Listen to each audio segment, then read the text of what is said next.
Estamos en mayo, ya pasó un tercio del año y yo quiero que tú pienses en algo. ¿Cuántas de esas cosas que te prometiste en enero ya hiciste? Y no estoy hablando de lo que pensaste hacer, sino de lo que ya hiciste. Porque hay una diferencia enorme entre pensar algo y hacerlo. Entre querer algo y dar ese primer paso. Entre tener la intención y ejecutar la acción. Eso se llama la brecha intención-acción y de eso vamos a estar hablando en el episodio del día de hoy. Porque siento que mayo es el momento perfecto para hablar de esto. Ya pasó el impulso de enero, ya sabes si lo que empezaste funcionó o no, todavía quedan 2/3 del año, puedes ajustar, soltar, retomar, decidir desde la calma y no desde esa desesperación que suele sentirse en enero. Así que hoy quiero que hagamos algo juntas. Quiero que revisemos tus metas sin juicio, sin ningún tipo de castigos, más bien con honestidad y con compasión. ¿Lista para ver qué pasó realmente con esas promesas de enero? Pasa adelante y siéntate cómoda. Yo soy Eva Herbert y bienvenida a un nuevo episodio de Más Auténtica Podcast.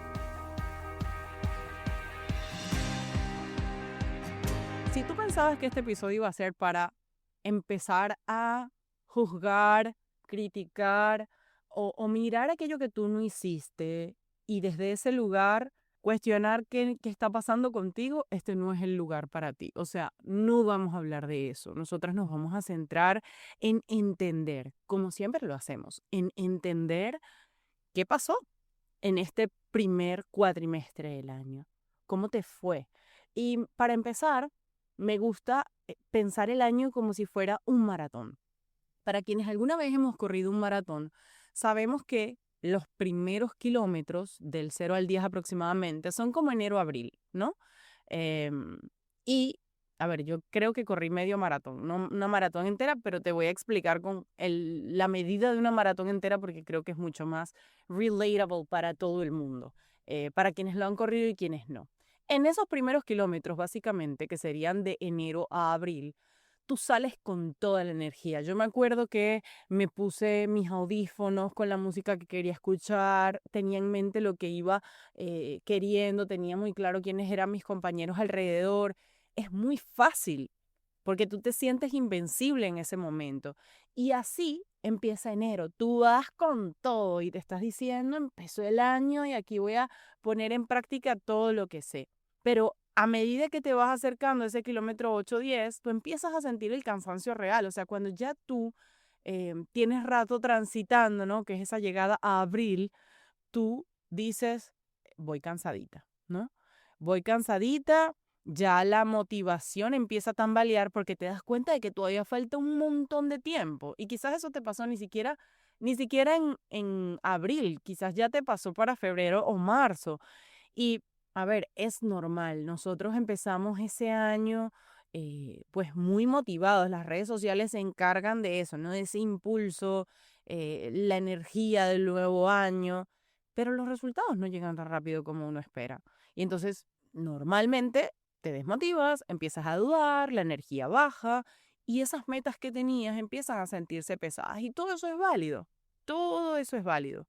Luego viene vamos a decir que el relleno de la hamburguesa, o sea, el medio que es ese kilómetro 11 a 30, ese mayo a agosto, que digamos, ya, yo me acuerdo que cuando transité en ese medio maratón que corrí, ya para ese momento, mira, ya la gente no estaba, porque al principio estaba todo el mundo gritando, pero cuando tú te empiezas a meter en la mitad del maratón, ya tú estás en plena autopista, o sea, ya no ves a las personas, ya quienes estaban contigo al principio no están, y así mismo es mayo a agosto, o sea, tú ahí ves que tus amigos que se habían puesto metas ya no las tienen, la mayoría abandonaron esos objetivos que tenían en mente, y ahí solamente queda lo mental, o sea, tú te empiezas a cuestionar, ¿para qué voy a seguir? O sea, ya no hay adrenalina, o sea, solo te quedas tú con el camino y la decisión de seguir. Entonces, digamos que ahí la pregunta es, ¿realmente quiero llegar a la meta? Y es la pregunta que yo te invito a ti a hacerte.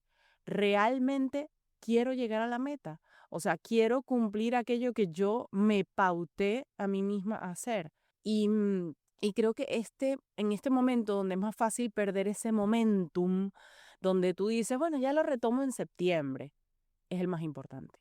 Porque aquí es donde se define si realmente quieres lo que tú dijiste que querías. Y ojo, no es un tema de blanco-negro de seguir o dejar o abandonar, sino más bien como de, bueno, replantearte qué grises hay. Bueno, quizás la meta no podía ser como yo la tenía en mente, la puedo reajustar. Quizás puedo darle una vuelta y dejarlo reposando, quizás no me gusta tanto, quizás de esas 5 metas o 10 metas que me puse, son solo 2 a las que he podido priorizar y en esas me voy a centrar. O sea, te toca a ti preguntarte qué quieres hacer y creo que este es el momento idóneo para hacerlo. Este momento del año y esta invitación que te hago precisamente para mirar, porque no nos vamos a hacer las que no estamos dándonos cuenta de lo que está pasando. Si tú estás en este podcast y has escuchado diferentes episodios, sabes que aquí venimos a hacer un poco de conciencia desde un lugar compasivo, pero honesto. O sea, la idea no es engañarnos a nosotras mismas. No es como que, bueno, ya seguiré, ya me daré cuenta después o ya miraré después. No, este es el momento para mirarlo, ¿no?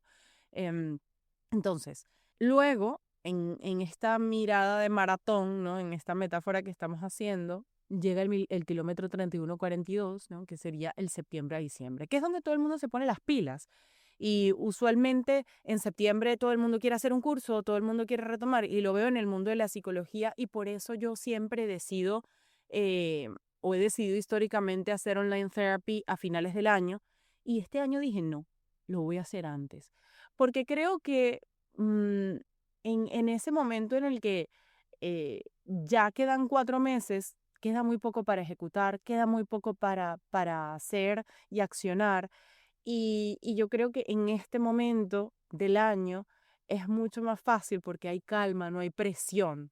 A diferencia de enero a abril y de septiembre a diciembre, que son como estos meses donde la gente está en como, tengo que lograr mis metas, tengo que alcanzar lo que quiero. No, yo creo que mayo-agosto es un buen momento para empezar a hacer y ejecutar esos proyectos que quizás tú tenías olvidados, ¿no? Y ese es mi meta con Online Therapy, precisamente nuestro taller, para em, diseñar el plan de lanzamiento y el consultorio online que los psicólogos, pues, que nos dedicamos a la clínica, pues, aspiramos tener. Y en este kilómetro final, que es de septiembre a diciembre, que es ese sprint final desesperado, donde tú sientes que ya ves la meta y ver la meta hace que tú ya te estés acercando y eso genera esa urgencia de la que te hablaba, ¿no? Sientes ese dolor y esa determinación y esas ganas de alcanzar y quieres correr todo lo que no corriste en el medio. Y muchas veces llegas agotada porque en ese medio no te lo tomaste con calma, quizás, y corriste, no te cuidaste.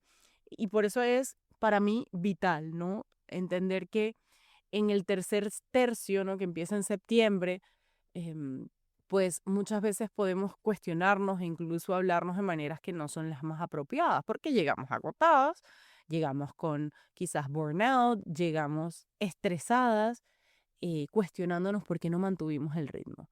Y para mí la diferencia entre terminar ese maratón con fuerza o arrastrándote se decide aquí, en el medio, en ese kilómetro 20 que nadie ve, en mayo, ahora. Y por eso es que ahora estoy hablando de este tema, porque creo que es una oportunidad maravillosa para decidir qué quieres hacer con el resto del año, sin ningún tipo de urgencia y sin ningún tipo de presión. Y basándome además en lo que la ciencia ha establecido respecto a este término que les hablaba al principio, que era brecha, intención, comportamiento o intención, acción, que el psicólogo Pascal Chiran en 2002 acuñó precisamente para describir este fenómeno. Y tú dirás, ¿qué es la brecha, intención, acción? Y es esa desconexión entre lo que nosotras planeamos hacer y lo que finalmente hacemos. Básicamente, la distancia que hay entre tu intención y tu acción. Y creo que te puedes sentir muy relacionada porque probablemente tú, voy a ponerte un ejemplo, tenías la intención de levantarte temprano para hacer ejercicio. Pusiste la alarma, sabías que eso tiene beneficios para ti, lo querías hacer, pero cuando suena la alarma, tú la apagaste y te volviste a dormir. Ahí está la brecha entre lo que tú querías hacer y lo que hiciste. Y tú dirás, ajá, sí, Eva, pero ¿por qué pasa eso? ¿Por qué? Bueno, esta brecha existe porque tu intención se forma en un momento, pero tu comportamiento tiene que ejecutarse en otro. Es decir, cuando tú te pusiste la meta en enero, pues estabas emocionada, estabas motivada, estabas llena de energía y ahí se formó la intención. Pero cuando llega el momento de actuar, en febrero, en marzo, en mayo, ese momento emocional ya no está. Todas esas emociones que tú sentiste y que te motivaron en ese momento a tener esa meta, ya no están. Entonces tu cerebro tiene que decidir entre lo que es gratificante ahora, que es quedarte en la cama, ver Netflix, comerte ese postre, y lo que es gratificante después, que es estar saludable, lograr la meta, cumplirte a ti. Tu cerebro está diseñado para preferir la gratificación inmediata. Por eso nos gusta tanto hacer doom scrolling. Si en algún momento tú consideraste que tú quizás eras débil, que no tenía, que tenías falta de voluntad o que eras indisciplinada, pues ahora sabes que estás luchando contra tu propia biología, que la dificultad que tienes no necesariamente solo tiene que ver contigo, sino con cómo está diseñado nuestro cerebro y quizás eso nos ayude a entendernos más, a ser un poco más compasivas y darnos ese espacio para equivocarnos, para cometer errores, para ser humanas. Y una investigación clave al respecto también fue la que hizo el investigador Pierce Steele en 2007, que propuso la teoría de la motivación temporal para explicar por qué nosotros procrastinamos. Y yo sé que este, mm, este verbo se usa muchísimo, procrastinar, o sea, lo usamos con ligereza. Y yo lo hablo siempre en Online Therapy, quizás en algún episodio he hablado también de él por encima, pero te voy a explicar ahora de manera simple la fórmula para que tú puedas entender de qué depende la motivación. Y básicamente este investigador plantea que depende de tres aspectos. En primer lugar, la expectativa. ¿Qué tan segura estás de que tú vas a tener éxito? Porque si no confías en que puedes lograrlo, la motivación cae. En segundo lugar, tu valor. ¿Qué tan gratificante es la tarea? O sea, el valor que tiene la tarea. Si no te resulta satisfactorio en el proceso, tú vas a perder interés, básicamente. Y luego, en tercer lugar, la sensibilidad al retraso. O sea, ¿qué tan lejos está la recompensa? Y entre más lejos está el resultado, más fácil va a ser distraerte con gratificación inmediata. Y te voy a poner un ejemplo concreto. Por ejemplo, tú dices que quieres hacer journaling. Entonces, en primer lugar teníamos que el aspecto de la fórmula era la expectativa baja. Has intentado 1000 veces y no has podido hacer journaling. Entonces, digamos que tu motivación es baja. Luego, en cuanto al valor que tú ves de esa tarea, tú dices, odio escribir. Tengo años que no escribo en papel. Eso también baja la motivación. Y luego el tercer aspecto, que es esa recompensa lejana, ¿no? Esa sensibilidad al retraso. Los resultados se van a ver en meses, porque por más que escribas desde hoy, y bueno, si sientas que desahogas un poco, conocerte o aquello que tú quieres, que pones en el journaling, ¿no? Que es esa expectativa de aprender un poco más de ti, de tener más claridad, más autoconocimiento, pues los resultados se van a ver quizás en meses y eso también baja la motivación. Entonces, tienes la intención, pero no la acción. Y hay múltiples razones por las cuales quizás esto está pasando, ¿no? Y yo te voy a decir cuáles son las que veo en consulta con más frecuencia. En primer lugar, la ganancia secundaria de no hacerlo. A veces nosotros sostenemos cosas en nuestra vida porque tienen una ganancia secundaria para nosotros, una ganancia que nosotros no estamos viendo. Quizás si yo no intento hacer esto que quiero hacer, no puedo fracasar. O sea, si yo no me arriesgo, no pierdo. Y mucha gente le tiene miedo a perder. Y en ese perder, pues no me expongo a ello y por eso, mira, ni lo hago. Otra ganancia secundaria de no hacer esa meta que tienes en mente. Oye, mira, mientras esté en mi lista, yo sigo siendo esa persona que va a hacer eso. Y eso es parte de mi identidad. Me siento cómoda pensando que yo quizás vaya a lograr eso y prefiero ser la persona que va a hacerlo que la persona que quizás lo hizo y no lo logró o que no lo logró hacer nunca. Entonces, fíjate cómo a veces nosotros sostenemos conductas y no entendemos por qué. Y eso es lo que revisamos en terapia justamente. O sea, poder mirar por qué una meta no se alcanza, porque intento y no lo logro para poder conocerme a mí. Otra razón que veo muchísimo en consulta es el miedo al fracaso o el miedo al éxito. Y la gente se cuestiona, oye, ¿y si no puedo? Me aterra perder, me aterra enfrentarme con que el resultado no sea el que yo quería o el miedo al éxito. Y si yo logro eso que quería y luego cambia todo, cambia mi entorno, cambia mi vida, los seres humanos amamos en cierta medida la estabilidad, o sea, que todo se quede, el status quo, que todo se quede tal y como está, porque los cambios generan pequeños duelos, son dolorosos en sí mismos. Y otra de las razones que veo también es la protección de la autoestima. Ya lo decía Alfred Adler con todos esos mecanismos que protegen nuestra autoestima, que usamos para proteger nuestra autoimagen. Por ejemplo, el no intentar cosas protege esa imagen que tenemos de nosotras mismas. Porque si no me equivoco, mi identidad no tiene por qué cambiar. Porque muchas veces una persona no logra una meta y ya se considera a sí misma fracasada, perdedora y se ponen estas etiquetas. Entonces quizás si no lo intento, no voy a llegar a esa etiqueta. Y desde ese lugar me siento más cómoda. Entonces, tenemos múltiples razones por las cuales no hacer las cosas que queremos hacer. Y hay muchísimos más. Por ejemplo, el perfeccionismo, que yo siempre digo perfeccionismo entre comillas, porque a veces queremos pensar que el perfeccionismo es algo positivo, que nos ayuda a tener un nivel de detalle, sí, pero al final también nos ayuda a posponer y a aplazar esas cosas que queremos hacer, porque si no puedo hacerlo perfecto, pues mejor no lo hago. O los deberías, ¿no? Que son metas que uno se pone porque uno supuestamente debería hacerlas, pero no realmente porque uno las quiera. Entonces, cuando tú no cumples una meta, la pregunta que te puedes hacer, en vez de cuestionarte y decir, ¿por qué soy tan floja? ¿Por qué no logro esto? La pregunta es, ¿qué estoy evitando? ¿Qué estoy protegiendo? Porque a mí mis pacientes me dicen con muchísima frecuencia, oye, pienso algo y no lo hago, y eso me da rabia. Pienso algo y no lo hago, me siento culpable, me siento frustrada. Y yo siempre digo, esa emoción que tú sientes, esa frustración, esa rabia, esa culpa, es información. Esa emoción, ¿contra qué la sientes? ¿Contra ti misma o contra la meta?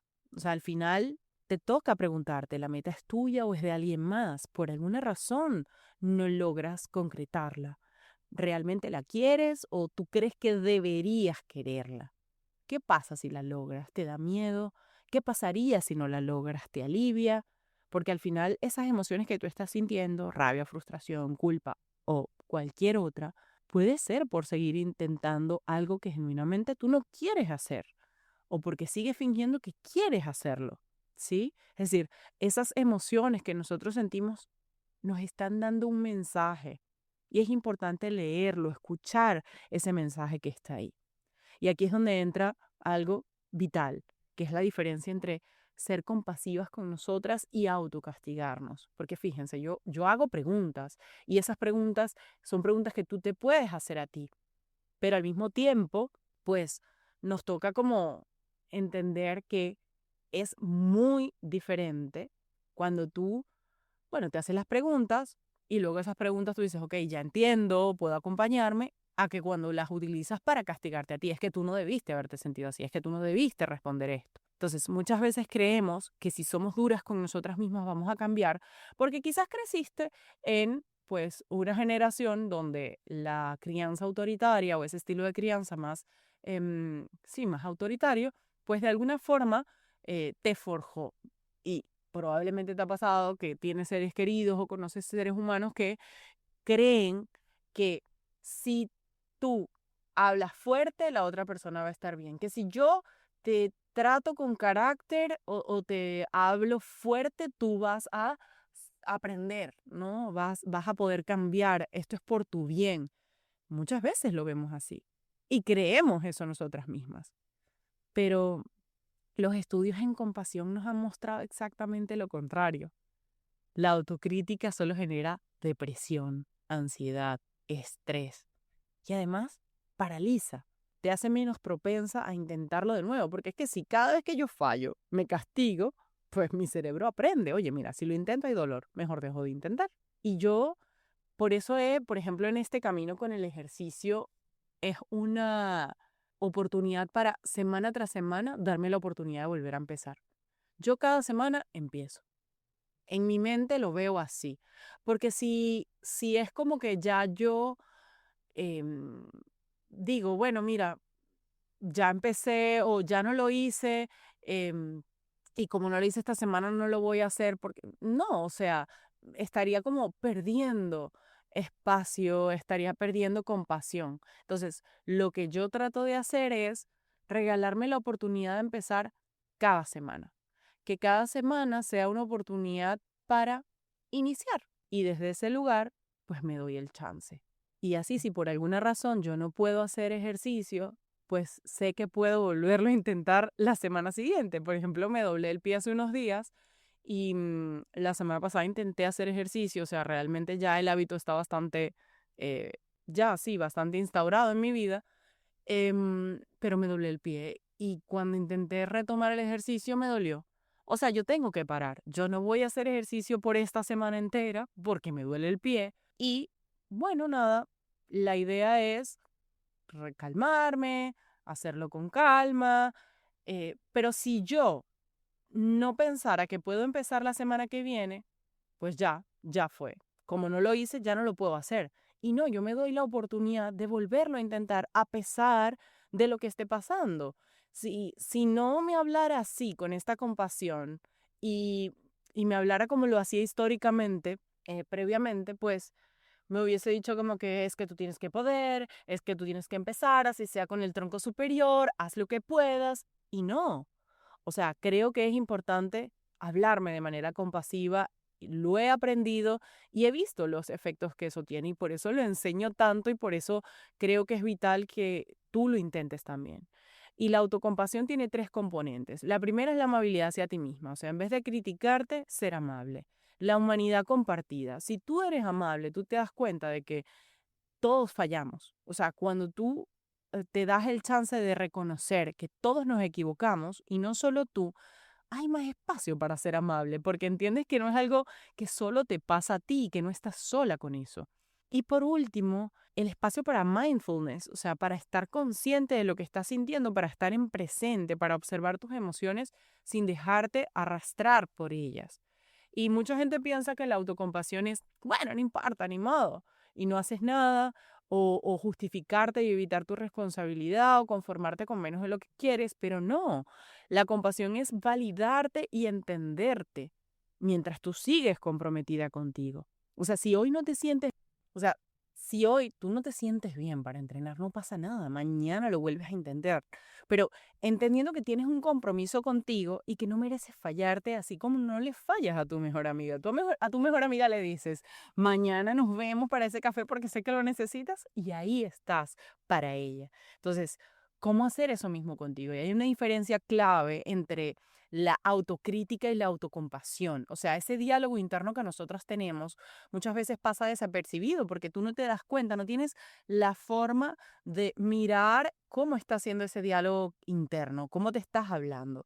Y hay una distancia muy grande entre decirte, eres una floja, nunca vas a cambiar, eres un fracaso, que sería la autocrítica a distancia de la autocompasión, ¿no? Que es, hoy fue difícil, mañana puedo intentarlo diferente, esto no me define. Es decir, cómo hablarte desde un lugar en el que tú no vas a negar la realidad. Yo no te estoy diciendo que digas eres lo máximo y sabes que te equivocaste. O sea, quizás sí sientas que eres lo máximo y te lo puedes decir, pero no te vas a decir, ay, no, lo hiciste perfecto, aunque sabes que te equivocaste. No. O sea, no estamos hablando de negar lo que está pasando, estamos hablando de ser objetivas y neutrales. O sea, hay dos formas de decirte, te equivocaste. Tú te puedes decir, chama, la cagaste, de pana te pasaste. O podrías decir, bueno, cometiste un error, mañana lo vuelves a intentar. Son dos lugares totalmente distintos para decirte exactamente lo mismo. Y va a depender de cómo lo quieres hacer tú. Y lo fascinante es que los estudios muestran que las personas que practican autocompasión están más motivadas a disculparse por sus errores y más comprometidas a no repetirlos. Y yo creo que esa debería ser como para nosotras inspiración y motivación suficiente para hablarnos de una manera distinta, para empezar a estar más atentas a ese diálogo interno, para hablarnos bonito.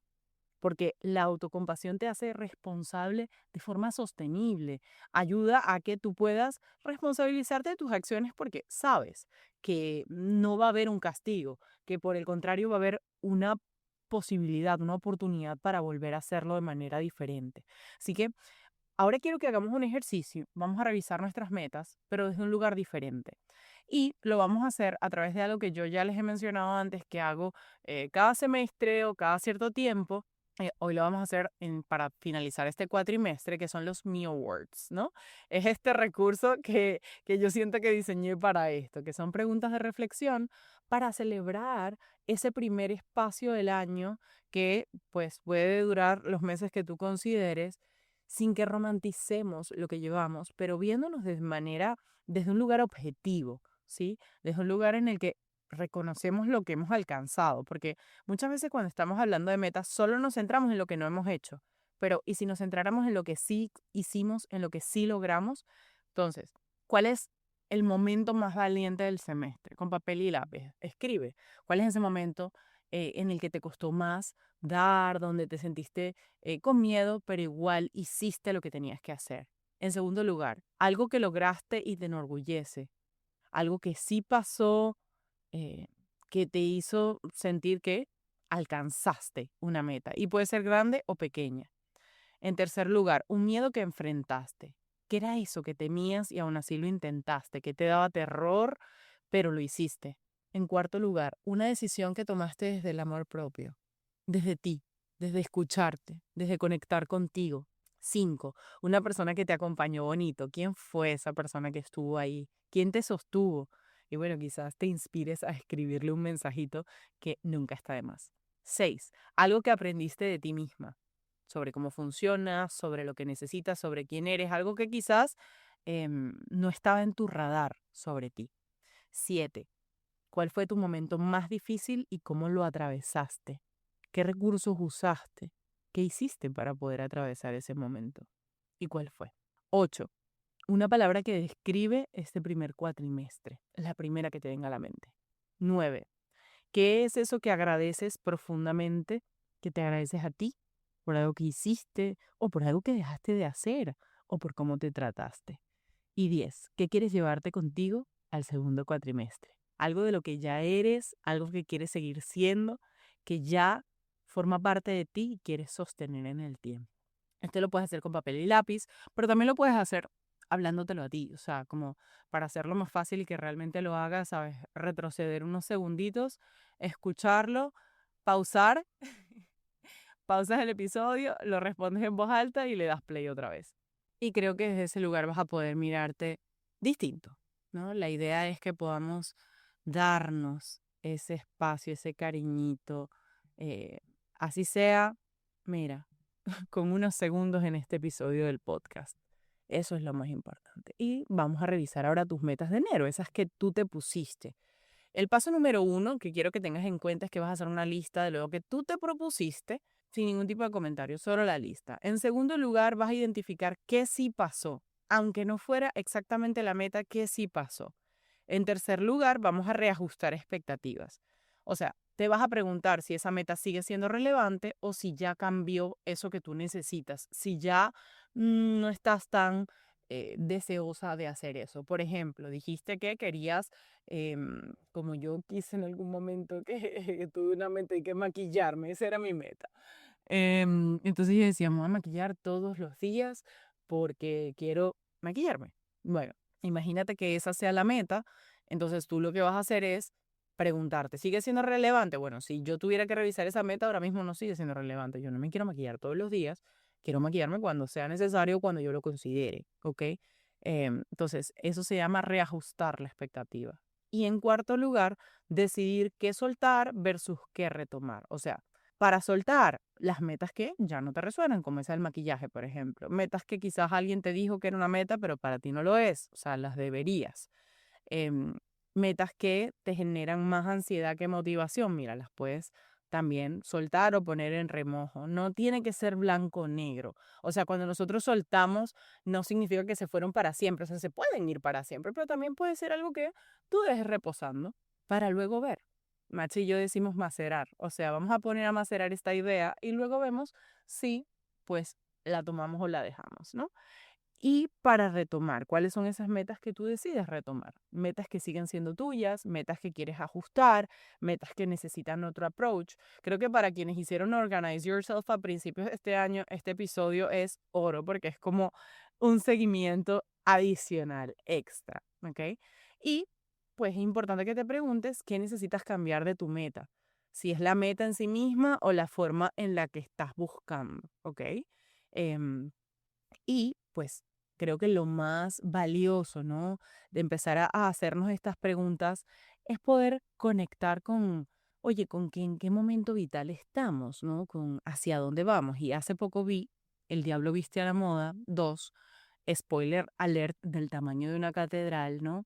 Y hablábamos de metas que soltamos, metas que retomamos. Y justamente me sirvió muchísimo para ver este espacio entre el 2006 y el 2026 que Andy Sachs, ¿no? Que es la protagonista de la película, em, y Miranda y Emily y todas, ¿no? Como nos permiten visibilizar cómo alguien puede evolucionar en 20 años, cómo alguien puede quizás tener metas, como en el caso de Andy, que ella quería escribir un libro, quería dedicarse al periodismo, ¿no? Y en esta película se refleja cómo, a pesar de que ella fue tras una parte de su sueño, ¿no? Hay otra que no estaba completa, es decir, ella no ha podido escribir ese libro que quizás tenía en mente escribir, em, se desligó por completo del mundo de la moda, pero luego vuelve a reconectar con ese espacio y creo que hay mucha carne, ¿no? Mucho aprendizaje en esta película porque da espacio a ver todos esos grises. O sea, cuando tú abandonas una meta, eso no significa que tú no la puedas retomar años después. Cuando tú decides dedicarte a algo, eso no significa que tú no lo puedas aparcar y luego volver a algo que era importante para ti o que en algún momento tus intereses cambian y quizás aquello que te daba sentido, ¿no? Que le daba sentido a tu vida. Que tenía que ver con tu propósito o que se alineaba contigo, pues en algún punto deja de serlo. Y como, oye, pues quizás hay metas que no vamos a cumplir y es válido. El punto es poder ser compasivas con nosotras y aterrizar las expectativas. Yo creo que en la medida en la que uno aterriza las expectativas hay más espacio para la compasión.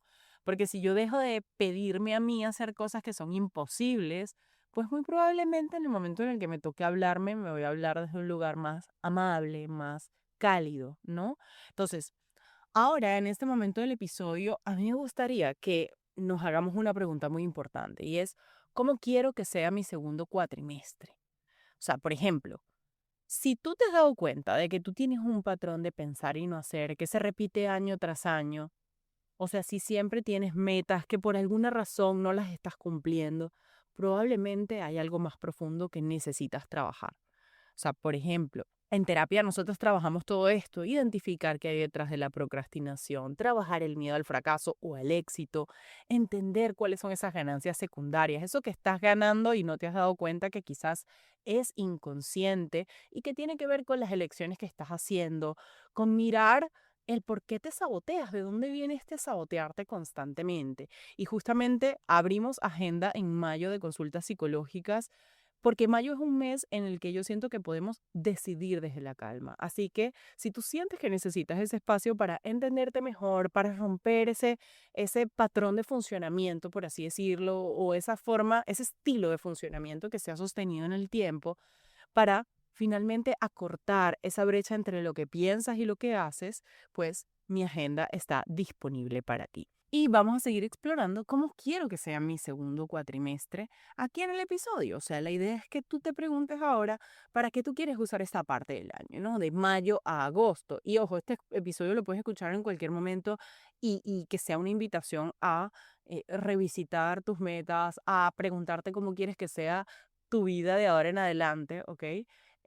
Y cuando te lo preguntas y piensas que en este caso, ¿no? Que viene el verano, que vienen las vacaciones o la época de descanso, pues tenemos dos opciones o quizás más. Y todas son válidas. Por ejemplo, la opción A es descansar. O sea, si tu primer cuatrimestre fue intenso, tal vez lo que necesitas es pausar, soltar y quizás no tener tantas metas por un rato.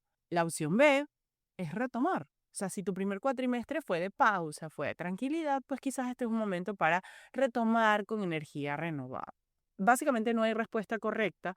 Lo importante es que tú puedas eh, darte cuenta de qué necesitas hacer para hacerlo. Por ejemplo, nosotros en Beauty Value acabamos de tener nuestra reunión de planificación y lo que hicimos fue, revisamos qué funcionó, qué no funcionó, qué soltamos, qué ajustamos, qué nuevo queremos intentar.